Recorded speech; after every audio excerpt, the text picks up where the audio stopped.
The night was supposed to be just another quiet evening for Mike. A hard-working man with a calm demeanor, he had stopped by a local pub after a long day, hoping to grab a drink and unwind. But the moment he stepped inside, he could feel the tension in the air. Three burly bikers sat at a corner table, their leather jackets covered in patches, their voices loud and filled with smug laughter. Mike didn't pay them much attention until they turned their eyes on him. At first, it was just a few comments, muttered just loud enough for him to hear. Then the insults became more direct, their words laced with something ugly. The other patrons in the pub seemed to shrink into their seats, avoiding eye contact, pretending not to notice. But Mike noticed. He felt the heat rise in his chest, his fists clenching at his sides. He had dealt with people like this before, men who thought they were untouchable, who thought their numbers made them strong. One of the bikers stood up, stepping into Mike's path as he tried to walk past. The room grew quiet. The bartender shifted nervously behind the counter. Mike knew what was coming next. They wanted to humiliate him, to make him feel small. But Mike wasn't the type to back down, not in the face of hate, and not in the face of fear. What happened next left everyone in that pub speechless. No one could have predicted how Mike would respond. And by the time the night was over, those three bikers would learn a lesson they would never forget. Mike took a slow breath, steadying himself. He wasn't the kind of man who looked for trouble, but trouble had a way of finding him. The biker in front of him smirked, his arms crossed over his chest, blocking Mike's way. The other two leaned back in their seats, watching, waiting. "You lost, buddy," the man sneered, his voice carrying across the room. A few people shifted uncomfortably in their chairs, but no one said a word. The bartender kept wiping the same glass over and over, pretending not to hear. Mike met the biker's eyes, but didn't react. He had learned long ago that men like this fed on fear, on weakness. He wasn't about to give them that satisfaction.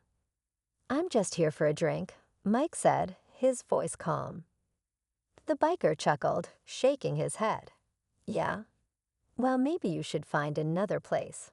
We don't take kindly of outsiders here." His words hung in the air, thick with unspoken meaning. Mike could feel the weight of every stare in the room, the silent expectation that he would turn and leave. That's what people usually did. But Mike wasn't like most people. Instead of backing down, he stepped forward, closing the space between them. He wasn't aggressive, wasn't looking for a fight. But his presence alone made the biker's smirk falter for just a second. "I don't want any trouble," Mike said evenly. "Just my drink." The biker scoffed, but there was something in Mike's eyes that made him hesitate. The other two shifted in their seats, sensing the shift in energy. They had expected Mike to cower. They hadn't expected him to stand his ground. And then, just as the room seemed to settle into uneasy silence, the biker's expression changed. A slow, deliberate grin spread across his face, like he had just thought of something. That's when Mike knew this wasn't over. Not yet. The biker leaned in slightly, his grin never fading. "You got some nerve, standing here like you belong." His voice was quieter now, but no less threatening. The other two chuckled, their laughter low and knowing, as if they had seen this scene play out before. Mike didn't move. He could feel the tension pressing down, a silent challenge hanging between them. He knew what they wanted, to push him, to provoke him into making a mistake. But Mike wasn't that easy to break. A chair scraped against the floor as one of the bikers stood up, stretching like he had all the time in the world. He glanced toward the bartender, who kept his head down, wiping the counter with forced concentration. No one in the room wanted to get involved. That was the unspoken rule. Mike took it all in, the way the room had turned against him without a single word. He wasn't surprised. He had walked into places like this before, places where people preferred silence over confrontation. But silence had never been his way. The standing biker clapped a hand on his friend's shoulder. "Maybe our buddy here needs a proper welcome," he said, his tone laced with mock friendliness. Mike finally spoke. "That what you do? Welcome people like this." The first biker chuckled. "Only the ones who don't know their place." Mike held his gaze, unshaken. "And where do you think my place is?" The man's grin flickered, just for a moment. It was enough. Mike sighed. A crack in the performance, a sliver of uncertainty. But just as quickly, the smirk returned, and the biker took a step back, nudging his friend. "You know what?" he said, laughing. "Maybe we'll let you have that drink after all." But something about his tone made it clear. This wasn't a kindness. This was something else entirely. And whatever it was, Mike knew he had to be ready. Mike sat down at the bar, his back straight, every sense on high alert. He knew this wasn't over. The way the bikers exchanged glances, the way their laughter carried just a little too far, it was all a game to them. A game Mike wasn't willing to play by their rules. The bartender hesitated before setting a glass in front of him. His hands were steady, but his eyes darted toward the bikers. Mike noticed. The whole room was waiting, watching. One of the bikers leaned in close to his friend, whispering something that made the other chuckle. Then slowly, deliberately, he made his way toward the bar and slid onto the stool beside Mike. The leather of his jacket creaked as he leaned in, his voice low. "You think you're making a point by staying?" Mike didn't turn his head. "I think I'm just having a drink." The biker laughed under his breath, tapping his fingers on the counter. His friend appeared on Mike's other side, boxing him in. "Must be nice," the second biker said, thinking the world works that way. Mike finally turned his head, locking eyes with him. "And how do you think the world works?" The first biker grinned. "It works the way we say it does." Mike could feel a shift now. The air had changed. The casual cruelty from before was turning into something else, something more dangerous. He had seen it before, the moment people like this decided to push harder, to make a point of their own. Then, without warning, one of the bikers reached toward Mike's drink. Not to take it, but to do something else. Something that would change everything in an instant. And that's when Mike decided he had enough. Before the biker's fingers could reach the glass, Mike's hand shot out, not in aggression, but in control. His grip was firm, stopping the man's movement cold. The room went still. The other two bikers tensed, their smirks faltering. No one had expected Mike to react so quickly, so calmly. The man whose hand was caught in Mike's grasp tried to pull away, but Mike didn't let go right away. He held him there just long enough for the message to be clear. Then slowly he released his grip. The biker yanked his hand back, flexing his fingers like he had just touched something hot. A low chuckle came from the other side of the room. It wasn't from the bikers. It was someone else, a man sitting alone at a corner table, half hidden in the dim light. He leaned forward slightly, watching the scene unfold with quiet amusement. Mike noticed him, and so did the bikers. For the first time, they seemed uncertain. Whoever this man was, he wasn't just another bystander. The leader of the group exhaled sharply, shaking his head. "You just made a mistake, friend." Mike wiped his hand on his jeans, unfazed. "You think so?" The biker's jaw tightened.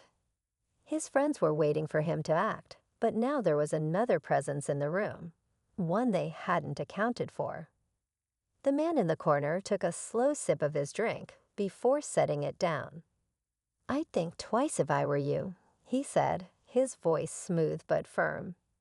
The bikers turned toward him, sizing him up. Mike didn't know who this stranger was, but one thing was certain, he had just changed everything. The room felt even smaller now, the weight of unspoken threats pressing down. The lead biker clenched his jaw, his confidence wavering just enough for Mike to see it. His friends glanced between him and the man in the corner, suddenly unsure of their next move. The stranger leaned back in his chair, studying them. "You boys pick the wrong fights," he said casually, swirling his drink. "And from where I'm sitting, you've already lost this one." The leader scoffed, masking his unease. "You got something to say, old man." The stranger smirked, pulling something out of his jacket, a silver badge, flashing just long enough for them to see. The bikers stiffened instantly. Their cocky bravado faded as reality set in. Mike watched as the leader swallowed hard, his mind racing. He had been in control of this room moments ago, but now the power had shifted, and he knew it. His fists clenched like he wanted to do something, anything, to regain control. The stranger set his glass down. "Walk away," he said, his voice calm but firm. "Before you make this a night you'll regret." For a long moment, no one moved. Then, with a forced chuckle, the lead biker stepped back. "This ain't over," he muttered, more for his pride than for anyone else. With a nod to his friends, he turned toward the door. And just like that, they were gone. Mike exhaled slowly, turning to the stranger. "You a cop?" The man shook his head. "Not anymore."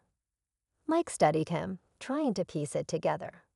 But before he could ask another question, the man finished his drink, stood up, and with one last glance at Mike, walked out into the night, leaving behind more questions than answers. Mike sat there for a moment, listening to the low murmur of the bar slowly returning to normal. The weight in the air had lifted, but something about the night still lingered in his mind. The bikers were gone, yet the stranger's presence left an even bigger mystery behind. The bartender finally spoke, breaking the silence. "That guy, he used to be something big," he said, wiping the counter again.